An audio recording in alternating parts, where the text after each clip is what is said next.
guys. Welcome to episode 4 of Dear Friends and Dead Ends podcast. Yes, we've made it a month. But either way, I'm super proud of us anyway for making it that far. Me too. And as of maybe like a couple minutes ago, we have 184 total downloads / views on YouTube with not even a full month in. So I'm actually really proud of that. Yeah, that's awesome. Yeah, so I think we're doing a good job so far. And of course, I have a couple things to go over as far as just general announcements. In addition to all of our international listeners like UK, Canada, Japan, we have several states that have joined us in the last week. We have California, Pennsylvania, South Carolina, Wisconsin, Oregon, Michigan, Massachusetts, Connecticut, Illinois, and Washington. So how many out of 50 is that? I don't know. Cool, me either. Clearly, that's why we're, not millionaires, because we haven't figured out math. But it's quite a few states. If I'm looking at it, it looks like it's at least like 10, 11, something like that, which is really cool. We also have 12 subscribers on our YouTube, so making some progress. It's pretty nice. And then, of course, just general things to go over. We do have our Patreon, which we have $3, $5, and $10 tiers. Just to remind everybody, if you do love our podcast, please consider donating to it. It does take a little bit of effort to get this thing going and doing the research and all of that. And we really, really want to get Cody some hair plugs. Fuck off. That's the dream. Dude, I'm trying to help you out. You're right. No, we don't want to get him hair plugs. I don't need my hair back. It was terrible. You're right. You're actually much better. I would also urge everyone to drink responsibly, because last week I did not at all. For those of you watching the video, you could probably tell quite evidently. Yeah, I think so. For anyone listening, you could probably tell by the slurring of words towards the end of the podcast. So I have now imposed a 5% curfew on my alcohol. So drink responsibly. If someone tells you to water that shit down, you should probably water that shit down. Yeah, like I said, you probably that was probably supposed to make a pitcher of margaritas, and you just drank it straight. I sure did, and I thought I was a badass until about an hour after our podcast, and then for about 10 hours after that, it was pretty bad. So thank you guys for hanging in there, for listening to us. We really do appreciate it. That said, we do have a Ted Pundy. Someone has graced us with a Ted Pundy. I am so excited. And you may know this person. I'm pretty sure you do. You definitely know them on Instagram.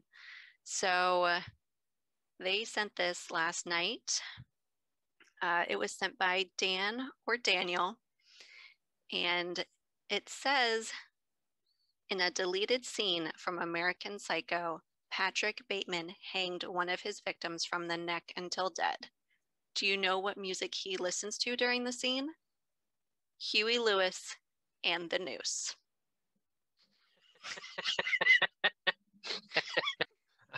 All right, that's pretty fantastic. Yes, so that was definitely worth the wait. Thank you, Dan. I really do appreciate that one. So if anyone else has a Ted Pundy they want to send us, you can email us at dearfriendsdeadends@gmail.com or DM us on Instagram. It's dearfriendsdeadendspod. So that is all I have. Do you want to go first today? Did I go first last time? No, I didn't, because we were afraid you were going to get too drunk. That's correct. Correct. That was a good call. Yep. All right. So today I am covering the death of Robert Eric Wone. He was born in 1974 in New York City. He grew up in that area and eventually graduated from an all-boys Catholic school in Brooklyn. He went on to the College of William and Mary and majored in public policy. He was quite active in student government, where he actually made a lifelong friend in a guy named Joseph Price.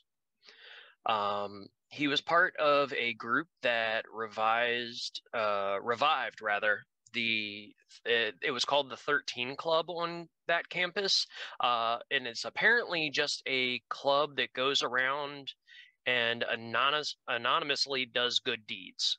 So they would just go around and kind of help people. It's just something that apparently he was very, very passionate about. And to the point that when he graduated in 1996, he actually received an award specifically given to students that excelled in quote characteristics of heart, mind, and helpfulness to others. It was called the Algernon Sidney Sullivan Award. So he went above and beyond, not only helping revive that club, but just living that kind of motto day in, day out. Just something we could all probably work on, since we get so caught up in our own lives. But that's really cool. That's really good that he was interested. He went on to the University of Pennsylvania to study law on a scholarship, actually. And he graduated in 1999, and in the same year passed the New York State bar exam. Wow. Which I believe that's one of the more like notoriously hard ones. Oh, for sure. For sure. So in 2000, he actually began working in Washington, D.C. at Covington and Burling, focusing on employment law and commercial real estate. That same year, he met his wife, Catherine Ellen Wu, in 2002, and they wed so 2 years after he started working in DC, he met his wife, and they wed the following year in 2003. So Wone actually stayed in contact with Price from William and Mary literally the rest of his life. The end of July 2006, they had even made plans for Wone to stay over at Price's place in the beginning of August. So a couple of weeks prior, they had started making plans, and Price actually only lived about a mile from where Wone worked in DC. So on August 2nd, 2006, Wone went to the row house in Logan Circle, but unfortunately he would not live through the night. So this guy, Joseph Price, lived there with his partner, Victor Zaborski. Price was gay, and they had a roommate, Dylan Ward.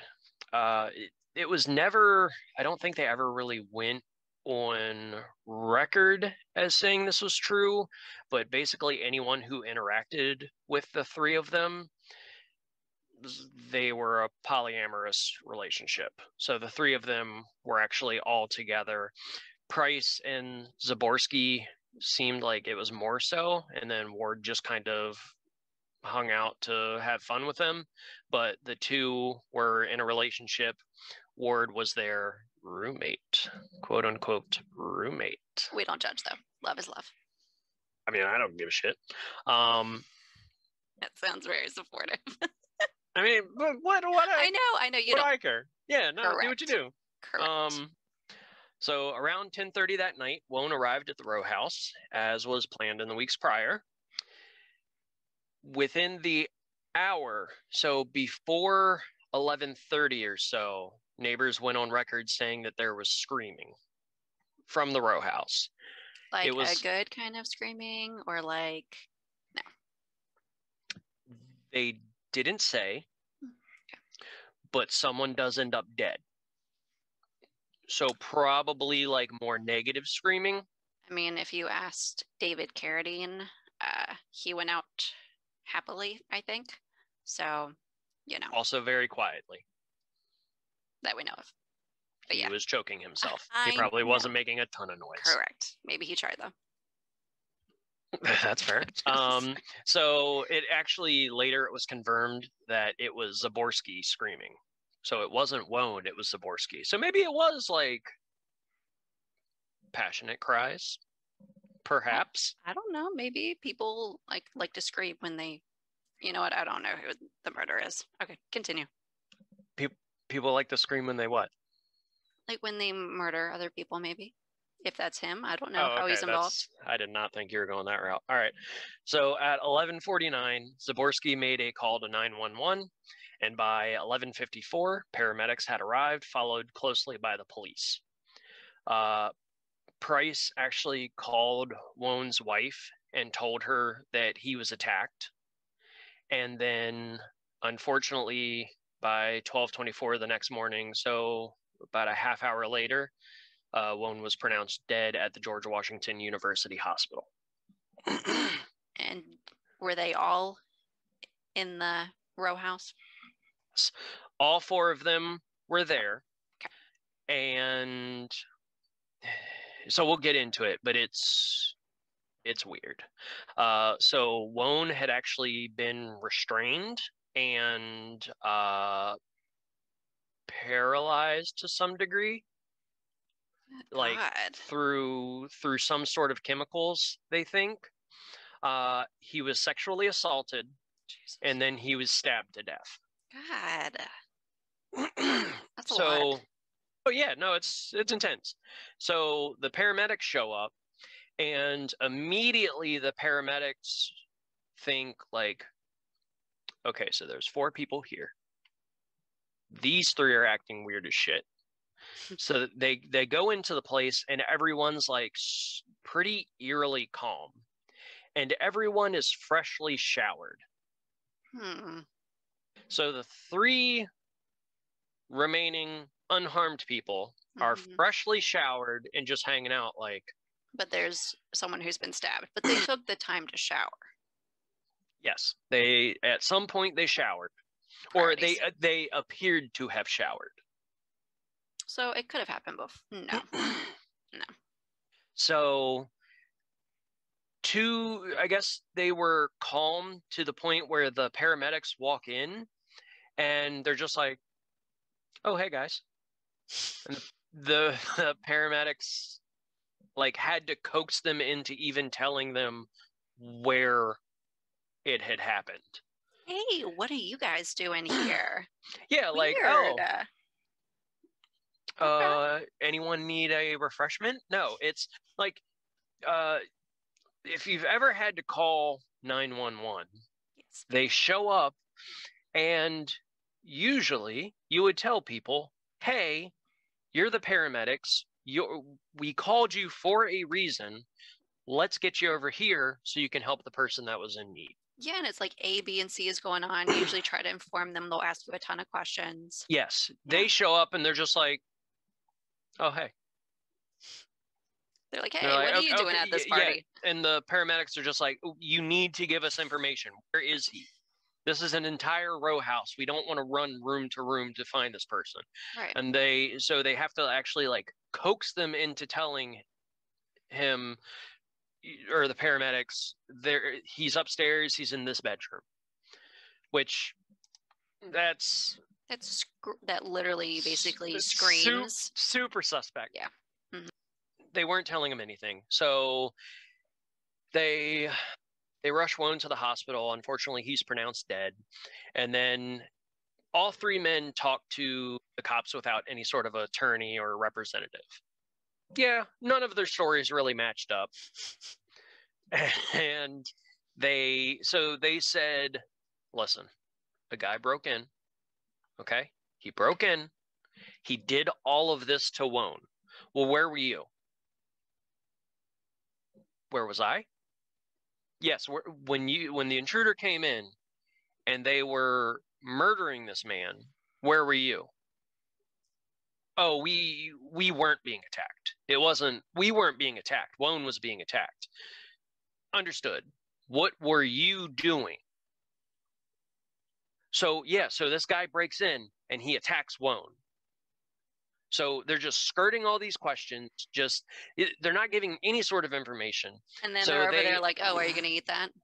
Oh, yeah, basically. You need to fill up? Okay. So they claim an intruder came in, committed these crimes, and took off. it has to be, I guess, at record speed, considering it took them however long to 20 some minutes to call the police, and they were all 20 there. minutes.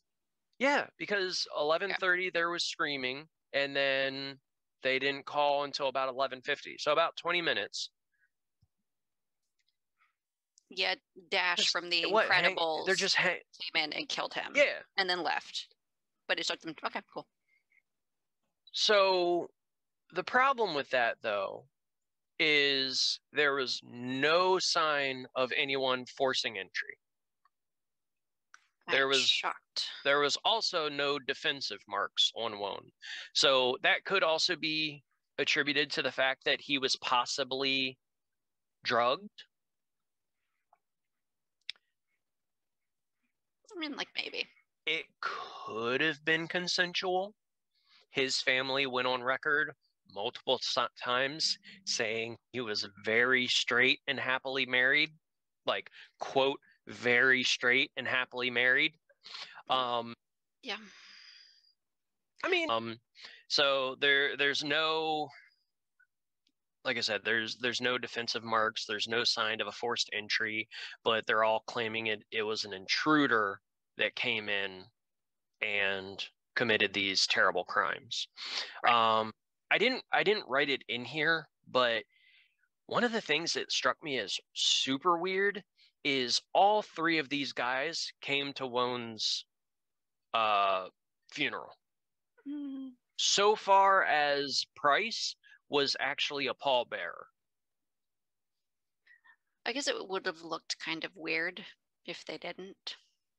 Yeah, but I can't imagine. I don't give a shit how good of friends you are. If you were there and it immediately seems like you're lying, how do you end up being a pallbearer? Well, maybe you would be like, oh, I felt so bad that it happened when I was in the house and there was nothing I could do to stop it. Like, it only feels right for me to help carry him to the, I would have told homeboy to bite my ass. You ain't coming. I'll keep that in mind. So 3 months after Wone's murder, there's another break-in at the same apartment. So Price's apartment is broken into again.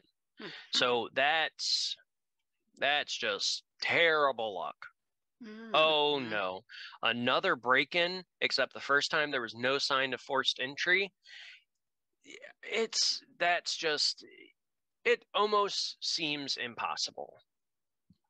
So the people that ended up being arrested for the second break-in was actually Price's brother and some other dude. Shut up, no way. Yeah, no, it's crazy. It's almost like he asked his brother to break into his house and steal some shit to throw off suspicion. I know. I think we're reading too much into it. Allegedly. Yeah. So I said it a bit before, but the autopsy revealed evidence of some level of suffocation. There were puncture marks on his neck, chest, foot, and hand. And although there were no toxins in his blood, they believe there was some sort of paralytic used because, like I said, he didn't fight back.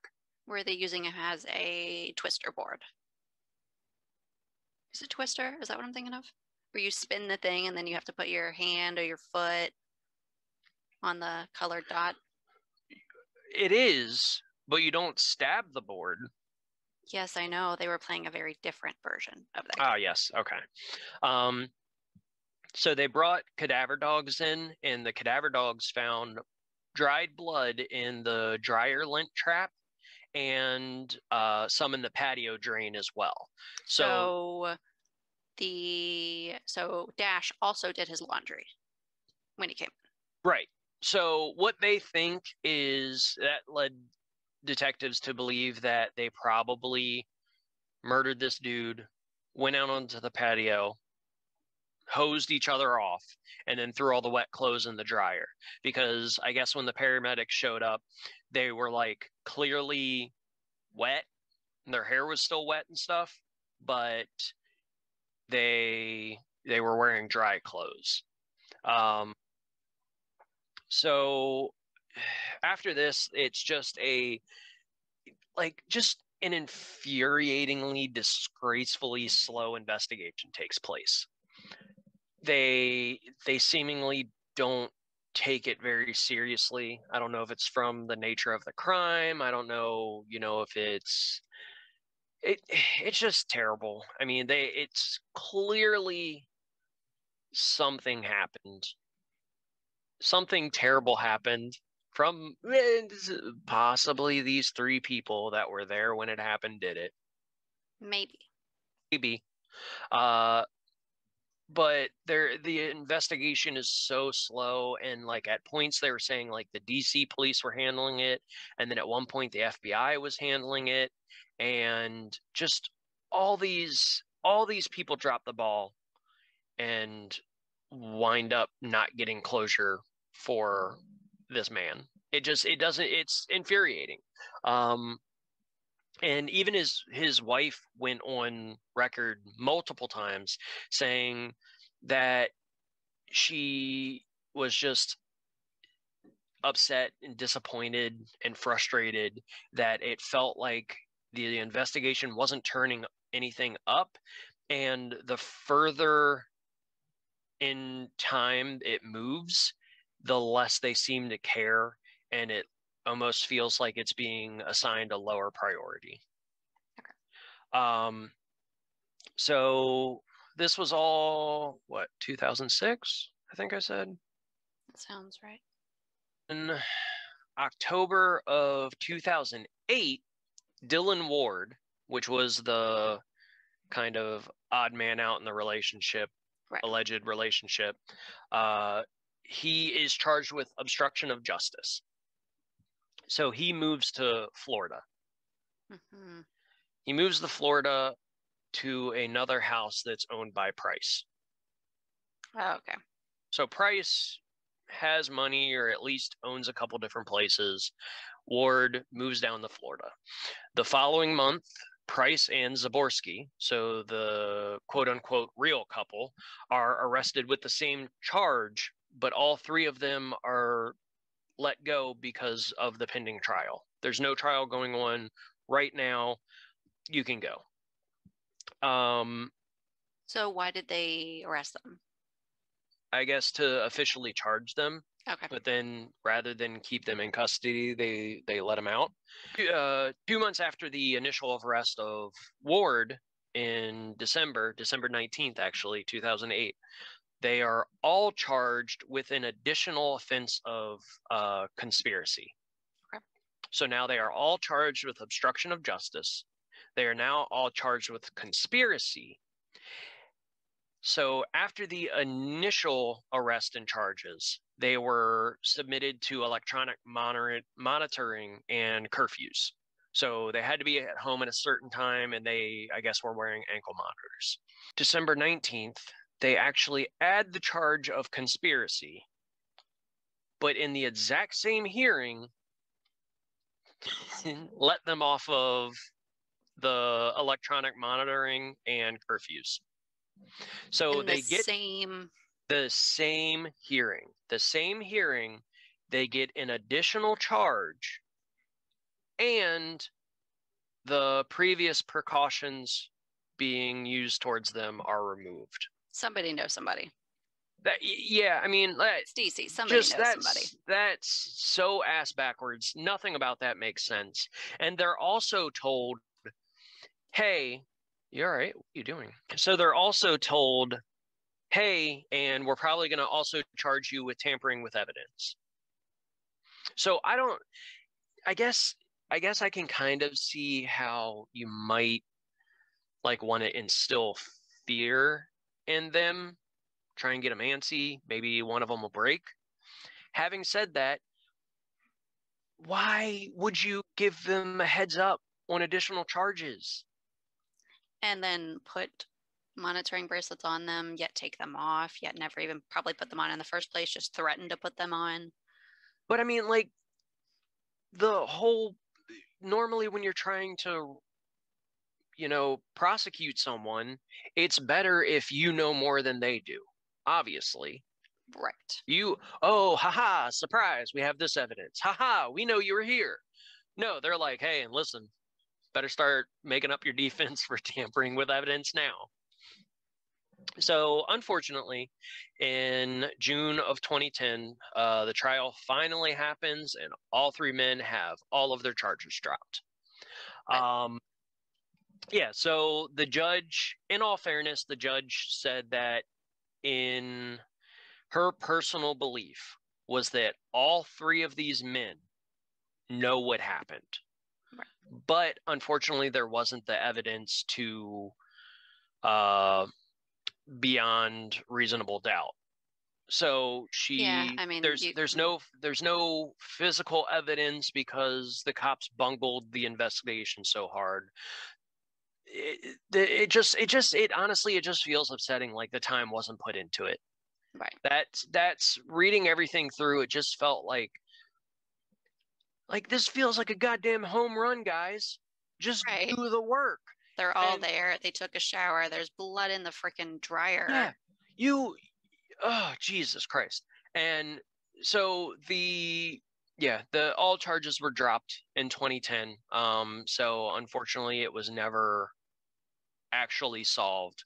But again, the judge said that she personally believed with all her being that they knew what happened, whether they killed him or someone else was there that didn't stick around and they were just like, oh, you got to get the fuck out of here.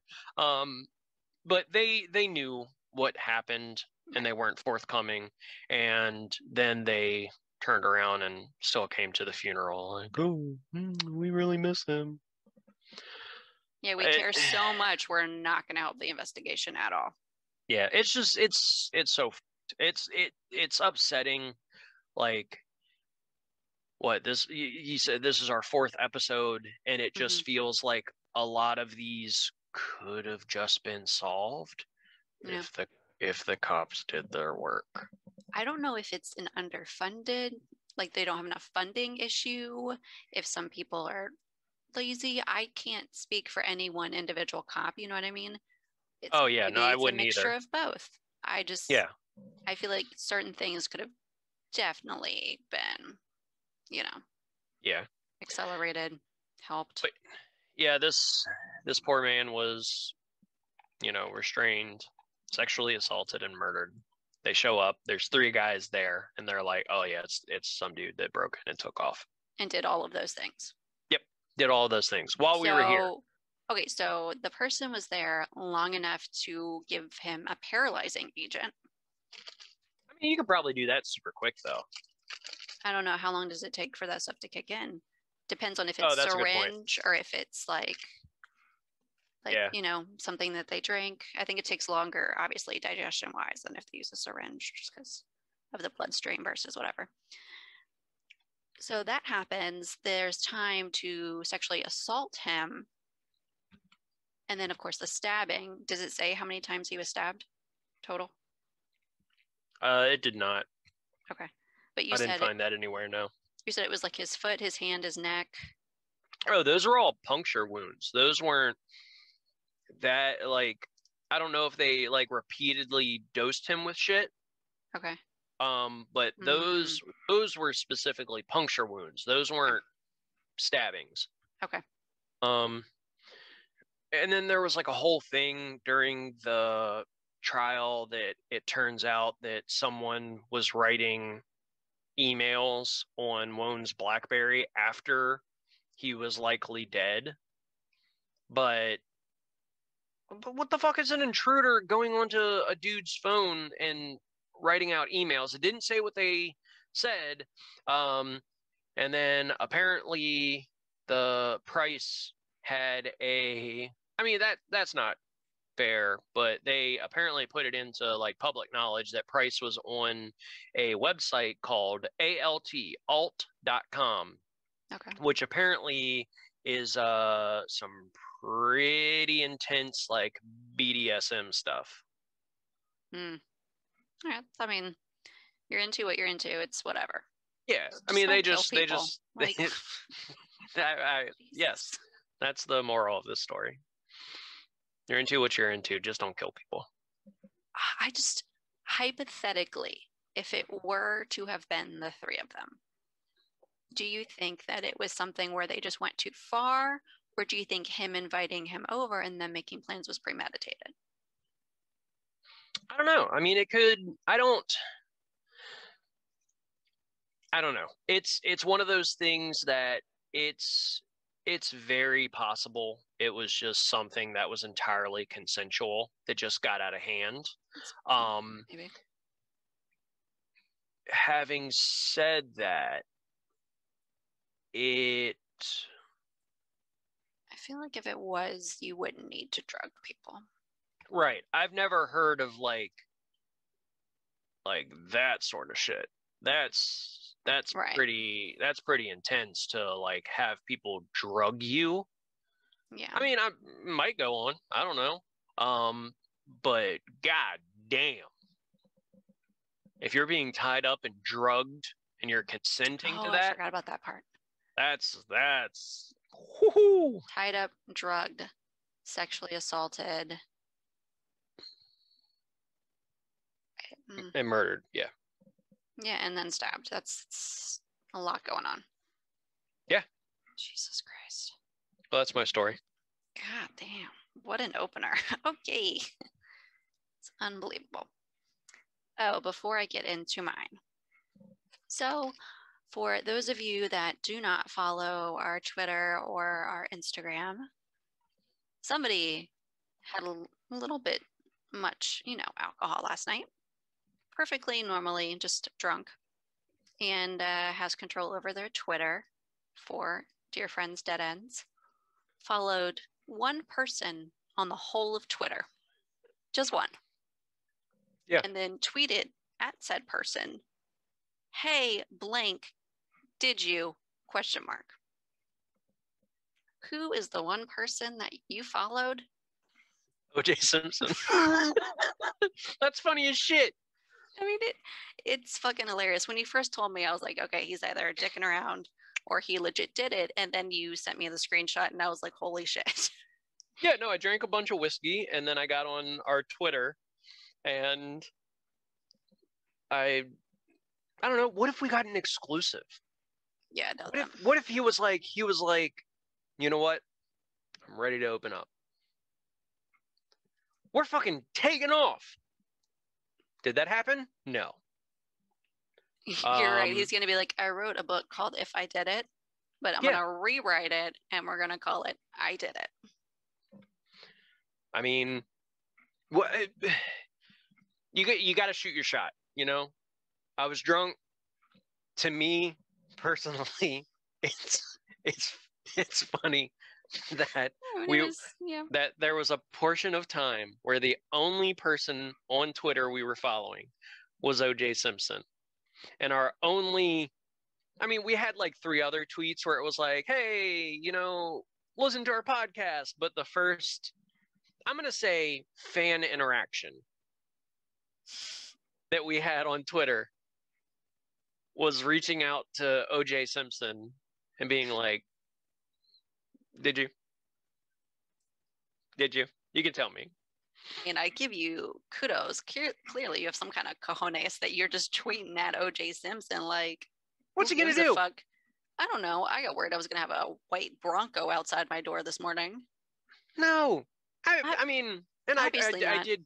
I took your birthday off there and I put mine on there. So if he, like, thank you, comes after us, it's like, oh, get this old bald bitch. But yeah, it's like time to hunt a leprechaun, and he like comes all the way over from California. I mean, I know that I find myself way funnier than a lot of people find me. No, you're generally pretty funny, and I found that pretty hilarious until I realized that was the only person you had followed. And then that was like, Cody, I don't want to get us banned. The other thing was I was like, yeah, no, it was one of those things that I was like sitting there like trying to think of like, who else got away with murder? Allegedly. Who else allegedly? No, didn't allegedly get away with murder. If it who doesn't else is fit, who else is an alleged? who else is an alleged murderer. It's a long list. But yeah, I was like, I couldn't think of any because I drank a lot of whiskey at that point. But for some reason, the only two people I could think of was OJ Simpson and Casey Anthony. And I feel like she probably doesn't have a Twitter, but I didn't look. Let's look that up. Hang on. She might. I don't know if it might be for her photography business that she's working on doing. Does Casey Anthony? Ooh. I typed in "does Casey Anthony," and the first pop-up is "have an OnlyFans." No, shut up. I swear to God. Does Casey Anthony have... Do you think that's just her typing it over and over because she does have one and she wants people to find it? Well, I think oh shit, she? Oh, does she? Oh, she does. No, she doesn't. Yes, she does. At Kaylee Casey. That can't be right. No. No, this has to be fake. Hang on. There's only one way to find out. This is definitely fake because, ooh, that's dark. It's just a picture of her and fuck, what was the kid's name? You just said it. It was Kaylee. Oh, yeah. It's just a picture of her and the kid. And it says, "I would like to thank each and every one of you that have supported me through my trial over the last few years. Your continued support means a lot." And the first tweet is hashtag Kim Kardashian. Why did you marry that human robot? So it's obviously a troll, I think. It fucking has to be. I mean, if you were thought to have murdered your own child or caused the death of your own child, she is promoting a lot of like her being on Nancy Grace, so that might be real. Oh, that's gross. You can't really speak about other people marrying robots if you were tried for the death of your child. I mean, yeah, that's fair. What was I going to say? Oh, was it Casey Anthony? Yeah, Casey Anthony was offered like a shit ton of money by Hustler. I bet she was. Not a shit ton of money. It was like $500,000, but they were like, oh yeah, that's not a lot of money. I mean, yeah, for a regular person. Casey Anthony Hustler. Wait, did she do it or did she not do it? She didn't do it, right? I don't think she did. Let's see. I'm actually surprised. Why I asked Casey Anthony to pose for Hustler. They wanted that interview. Yeah. Oh, did you hear Larry Flint died? What? Larry Flint, he died. He was the owner, creator of Hustler. No, I didn't hear about that. Did not. Oh, well. Alrighty then. Okay, yes, so that's the story of what happened last night with OJ Simpson and Cody. Yep. Can you hear me? Can you hear me chewing on these candies? I can hear you rustling in the candies. No. Fuck yeah. All right. So this week I'm going to do a case that I planned to do last week initially, but I didn't feel like there was enough to it, and I'm glad that I waited because I ended up finding out more information about it. And it's actually the disappearance of Arianna Fitz, and it's also the murder of her mother, Nicole Fitz. So this happened in 2016. It occurred basically in the San Francisco area in California. So it involves a 2-year-old Arianna. She was born on September 6th of 2013, and she vanished somewhere around February of 2016, between that and sometime in the beginning of April of 2016. Wait, she's less than a year old? No, she was born in 2013. Oops. She disappeared between mid-February and the beginning of April of 2016. So at first, both Arianna and Nicole had vanished as of I think they consider it, I think April 2nd of 2016 is when she's officially missing. And her mother, Nicole, was 32 at the time. She was a single mother working for Best Buy, actually, in San Francisco. And the Best night, Buy. yes, Best Buy. So the night of April 1st of 2016, she left her shift and she was headed down Harrison Street, that area, and the 3rd Street corridor. She was with a coworker of hers, actually.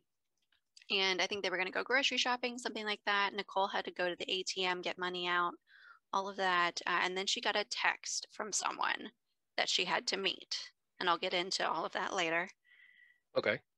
So she's seen walking away by the coworker at around 9:45 that night. Is not seen again. She was still wearing her Best Buy uniform shirt, and I'm assuming khakis or something of that nature. It's so fucking weird. Okay, so 3 hours later, around 12:45 in the morning on April 2nd, she starts texting some people. I think family, that coworker, and she says that she's going to go to Fresno in California with someone named Sam. Her family / coworker immediately is alarmed because who the fuck is Sam? She's never mentioned anyone named Sam. Mm-hmm. Like it's not someone they've ever heard her talk about. So she also had no car to go anywhere. So I guess Sam's driving. And I researched how far that would have been. It would have been about 3 hours away by car. And if she had to take local transport because she didn't have a car, it would have taken about 13 hours by various like local transit. And I'm assuming walking in between them because there was no way to get directly from one to the other unless you took all the different local transit. Man, fuck that. Yeah, that's a no thank you. So we go on to the next day on April 2nd. There is a post that pops up on Nicole's Facebook page. And I quote, "Spending time with my 3-year-old, need this break." First of all, it's spelled BRAKE, like a car break. Secondly, her family once again says something is up for 2 reasons. The age of the child was wrong. Arianna was 2 years old, not 3. She wasn't even close to 3 yet. And she was prone to write grammatically correct posts and proper spelling. She knew how to spell break properly. She's not someone who would have just used whatever to spell it. She would have done it properly. Okay. I mean, well, no, because it's the mom. Because, like, my mom, I was saying that I was 30 for, like, years, and I was apparently younger than 30, so she had to correct me. Having said that, gun to my dad's head, he cannot tell you how old I am. I can almost guarantee you. I think it's different for mothers because they're the one who's actually giving birth, so I feel like they're Oh, more yeah, no, present that's what I'm saying. Right? I feel like obviously you would know. I don't know. Yeah, it feels like if another human being came out of me, I'd probably remember that day. I'm glad. That's good. That's very encouraging. No, you would remember that day, I feel like. You would know exactly how old. You would say maybe 2.5 because she would have been around 2.5. You would not say 3-year-old because that's it's definitely off. Round up. Absolutely. So there's no sign of her daughter, Arianna Fitz, also. And we're going to get a little bit more into that. So from April 1st, when she disappears, it's about a week, and we come to April 8th. It's 1 week later. Nicole Fitz is found deceased by a gardener working in John McLaren Park.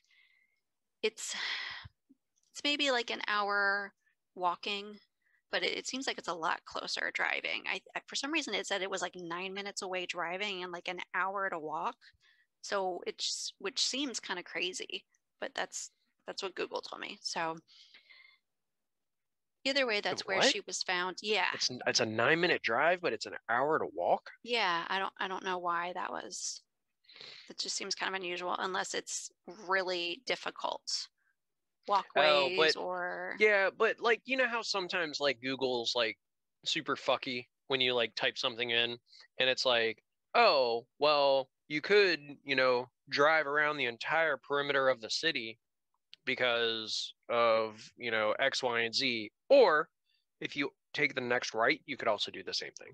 I feel like I looked at it and it didn't seem anything crazy. Oh, it didn't seem like super goofy. I don't think so. She was found hidden behind some ivy-covered bushes in a shallow grave. Mm. How shallow was it? Well, they didn't even bother covering her up at all. Wait, they did dig a hole though? Or else, because I think otherwise she's so. just laying on the ground. Yeah, no, they dug some type of hole. Oh, okay. They didn't put any dirt over her, any type of burial. Instead, they covered her with a piece of plywood. I mean, with like a 2x4, kind of. And I yeah, know that leaves a bit to be desired. Like I that's know like when this. you're 2-year-old, like when a young kid, you're like, let's play hide and seek, and they go stand behind like one of those super thin lamps like a fucking idiot. They're like, no, I can still see you. Oh, whoever did this is probably most assuredly an idiot, although this is technically unsolved, and we'll get into that as well. How do I know it was a 2x4? Well, apparently they posted on, I believe it was the FBI, they had posted a picture of the 2x4 because it had a weird symbol that had been spray painted on it. And they've been trying to figure out what that goes back to and how it could be related to the case. Oh, I will, yes, I would look it up. I am going to post it on Instagram, Dear Friends Dead Ends Pod. That way you can see it for yourself. It's like a silver looking symbol. I'm bad at names. What's the name again? It's Nicole, and last name is Fitts. And as Oh. far as I'm aware, they have not traced it back or explained it, at least publicly, if they have found the connection between that symbol and the case or where it came from. So I just want to point out that the death of this mother is extremely horrible. To leave her daughter without a mom is extremely devastating. I can't imagine what her family's going through. The fact that you don't even, obviously, they don't have regard for human life because they killed someone and then they just covered up with a piece of plywood, even if it's like, some type of sheet of wood, it's just still extremely disrespectful. In the grave, she was in the fetal position. As I said, she was uncovered except for the sheet of wood, and it looked like she had been badly beaten. It had only been a week, so yeah. So it's extremely sad what happened to her. Now that we're up to speed, let's back it up and go over the events and kind of her story. So prior to her death, Nicole was a single parent. She was struggling to make ends meet. This included a period of homelessness in which she would stay at shelters and things like that. She had an older daughter. She had actually lost custody, and that daughter went to live with her father. I think she was about maybe 12 years old at the time. I could be a little bit wrong on that. And Nicole was in the shelter. She was with her daughter. When she was in the shelter, her daughter was just an infant, and that is Arianna, who also went missing. She didn't do alcohol. She wasn't into drugs. She just Wait. Why would they take the older daughter to live with the grandpa and not the goddamn infant? I don't think they know who the father is of the infant. I thought, oh, okay, now I get it. I thought you meant Nicole's father took the No, kid I'm in. sorry. Arianna, not Arianna's. The Oh, other okay. child, her father had taken her. She had lost Gotcha. custody of that child. So it wasn't for any type of substance abuse, anything like that. She just didn't have the means to support herself. It is very expensive to live in San Francisco. I've looked at it. It's ridiculous. So if you don't have a really good job, it's hard to live in that area. So while staying at the shelter, Nicole met a quote street pastor who offered to help and guide her. And that was a new term for me, but it's someone, I guess, that finds people on the street and gives them guidance, stuff like that, helps them out, tries to get them to a better place. Mm. So when Nicole took this person up on their offer, they moved into this person's house. They were paying money for rent to live there. And also because this person and this person's family would watch Arianna while Nicole was at work. A few months go by, and this person, by the way, her name is Lemasani Briggs. I may be mispronouncing that.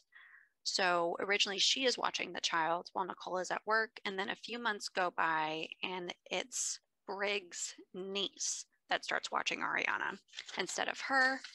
This brings in the Martins and the Hearns. So those are two last names you want to remember.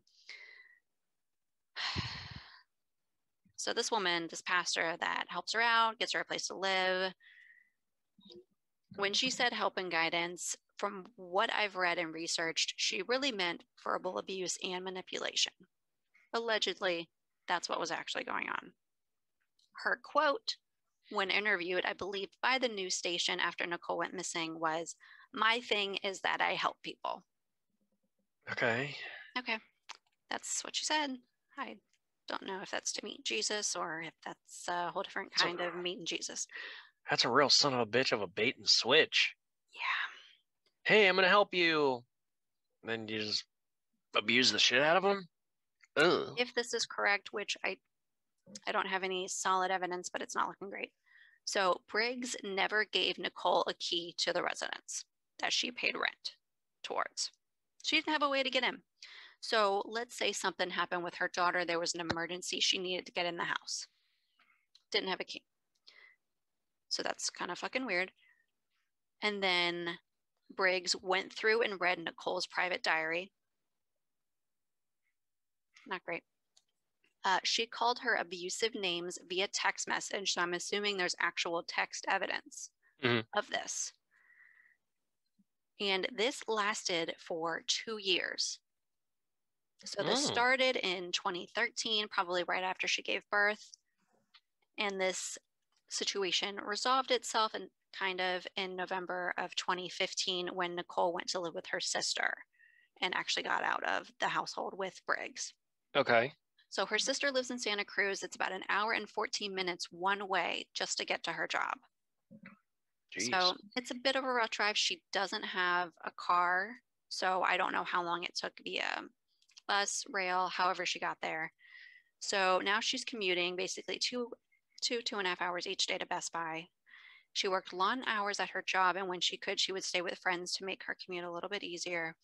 When this would happen, Arianna stayed with Briggs' niece. I think it's Miss Hearn and Miss Martin. They would kind of switch off. They're both her nieces.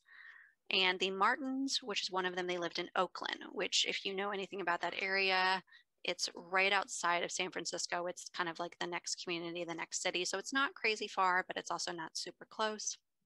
All right. So we're coming up to the disappearance, and a coworker of Nicole's had offered her place, which was in San Francisco, for Arianna and Nicole to live because she'd heard the whole situation, and she was like, "Let me help you. Like we have to make this better for you too. You can get on your feet." The women that were watching Arianna were not happy with this because this meant that they weren't going to be watching her anymore. They wouldn't have to. There was going to be some other way that they were going to have Arianna taken care of. So they did what anyone would do, and they stopped letting Nicole see her own daughter. They would not let her see her. If she came to the door, they would not let her in to see her daughter that was still at their house. But, wait, sir, if I remember correctly, they're not getting paid or anything, are they? I feel like they were, because were. initially she was, because when she was with Lemasonic Briggs, Okay. she would pay rent, but she'd also put money towards the care of Arianna. I'm assuming that money then went to. But even still, like, god damn. It's not really going to get better. So let's see, where are we? And then, yeah, they wouldn't let her see her daughter. And the coworker whose name is Cheryl, she said that they kept lying about where Arianna was when she would show up, saying that she was at Disneyland or some other reason, which is Southern California. So it's far, but it's not like crazy far. They could have gone for a week. That would have delayed this whole thing about a week or so. And then around mid-February, Nicole that's the last time she sees her daughter, is mid-February. So about 6 weeks has gone by the time Nicole goes missing that she has not seen her daughter. Jesus. So 6 weeks. And because of her financial situation, she was scared to even try and involve the police to get her daughter back, because she was worried they would see her as an unfit mother, some other custody situation, she would get taken permanently. That's why she was scared to really get the cops involved. So the day that Nicole vanished was indeed the day that she received a text from the, quote, babysitter, so the niece that was watching her, saying that they needed to meet up. And this was also the day that Nicole said, I'm getting my baby back. Mm-hmm. I'm not going to stop at anything. I'm going to get her back. We're going to get out of this situation. And then her coworker said to involve the police if needed. And this is when she vanished. So that this whole thing has happened over years. All this abuse, all this manipulation. She goes missing. And then initially when the police went to the homes of Lemasani and then the Hearn home and the Martin home, they were answering questions. They were helping out. They were giving what they knew in theory. And then they refused to cooperate. They ended up searching the homes, all 3 homes, to see if they could find Arianna, who was still missing. Do you want to guess how many pieces of evidence were seized?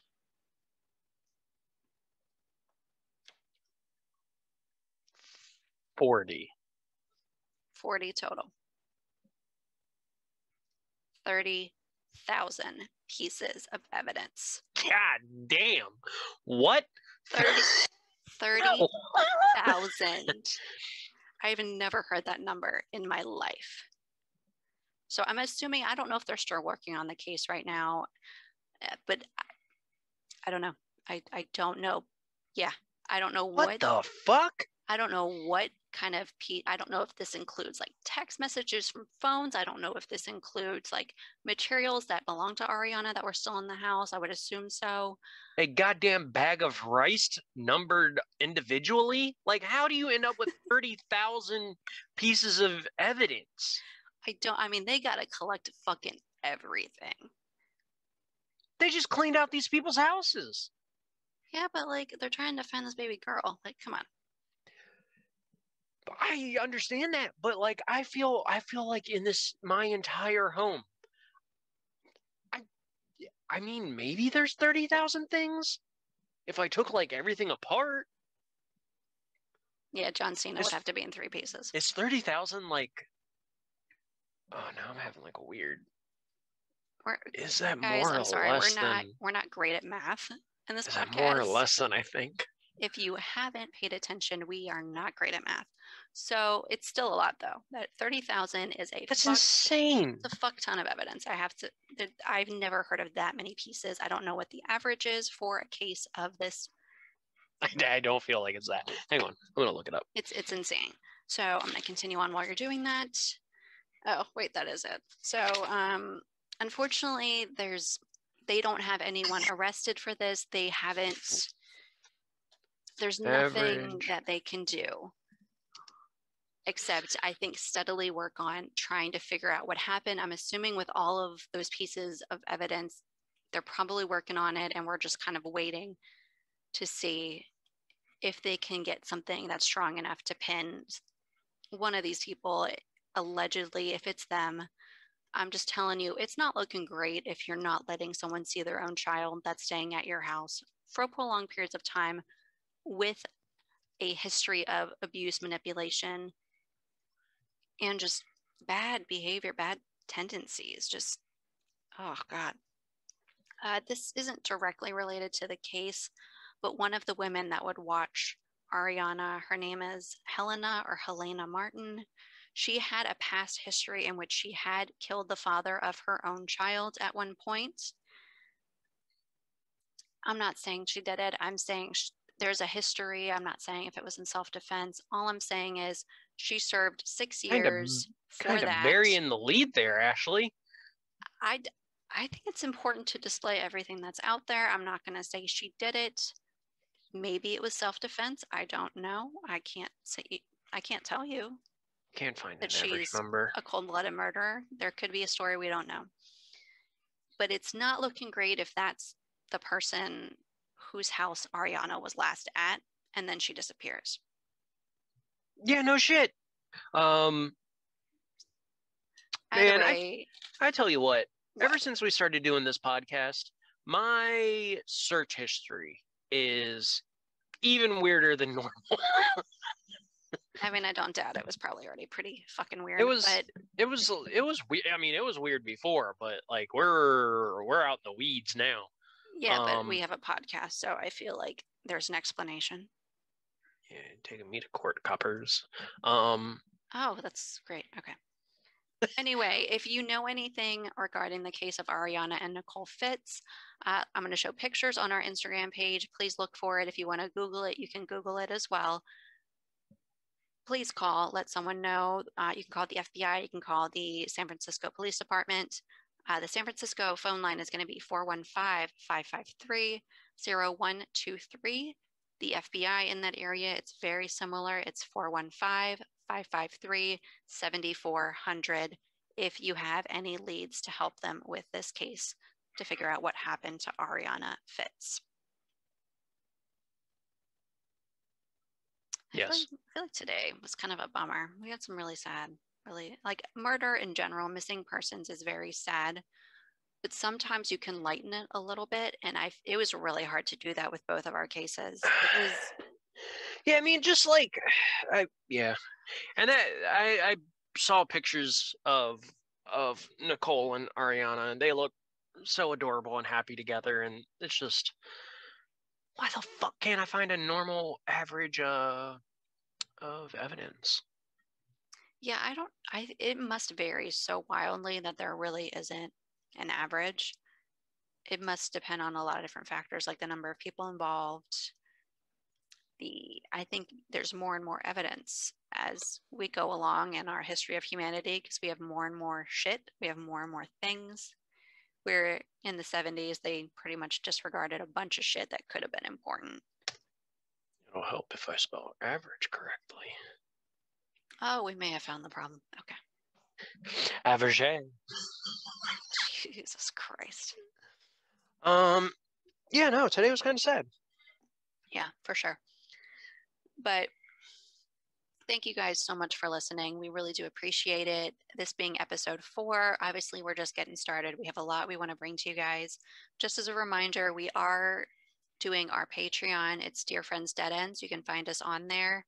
We have 3 $5 and $10 tiers. If you do enjoy our podcast, please either consider donating to that or tell your friends that you love us. Definitely put the word out, rate, review, subscribe, all of that. And we do have a goal. Go ahead. Yes, we have a goal.